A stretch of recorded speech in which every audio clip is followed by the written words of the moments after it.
Hello elementary teachers, welcome. We are growing food gardens in your classrooms and your schools together. If you are following this series, welcome. Thank you for following. Make sure that you put your comments down below and also your questions, and I'll be answering them.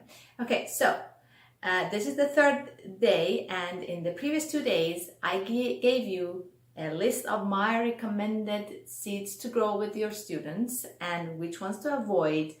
And I also gave you a link to growveg.com so that you can go and grab your color-coded schedule for wherever you're living and teaching, your gardening zone, for all of the seeds that I am recommending. Okay, so now you know which seeds to grow with your students and you know when to start seeding them. So which one of these seeds can I grow indoors and which one of them do I have to start outdoors?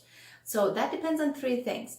The first thing is your gardening zone, obviously, and growveg.com gives you a color-coded schedule, so that's out of the way. You know when. If you are in a colder climate, obviously most of your seeds need to be started indoors because you have a very short growing season. But if you're in a warmer climate, then you could potentially grow everything just from seed outside in the garden, depending on how warm your climate is.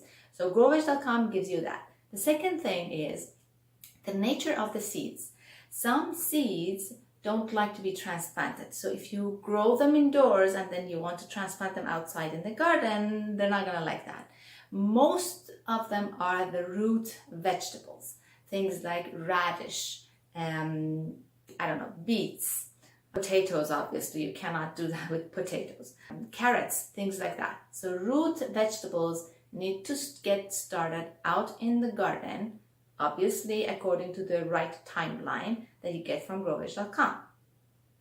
Now, there's some other seeds that they're not root vegetables, but they don't like to be transplanted. One of them is spinach. Don't start spinach indoors and try to transplant it. It just does not like transplanting. It dies most of the time. So that's the second thing. So the first thing is your zone, gardening zone, and second thing is the nature of the seeds. And the third thing is, do you have an outdoor garden at all?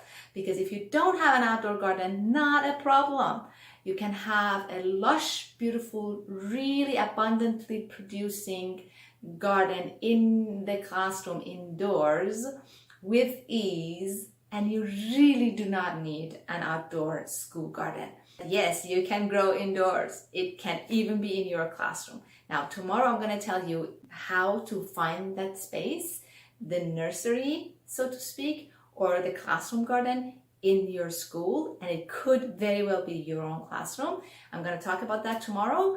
Again, ease and abundance if you follow my advice, and I'm going to give you more tomorrow.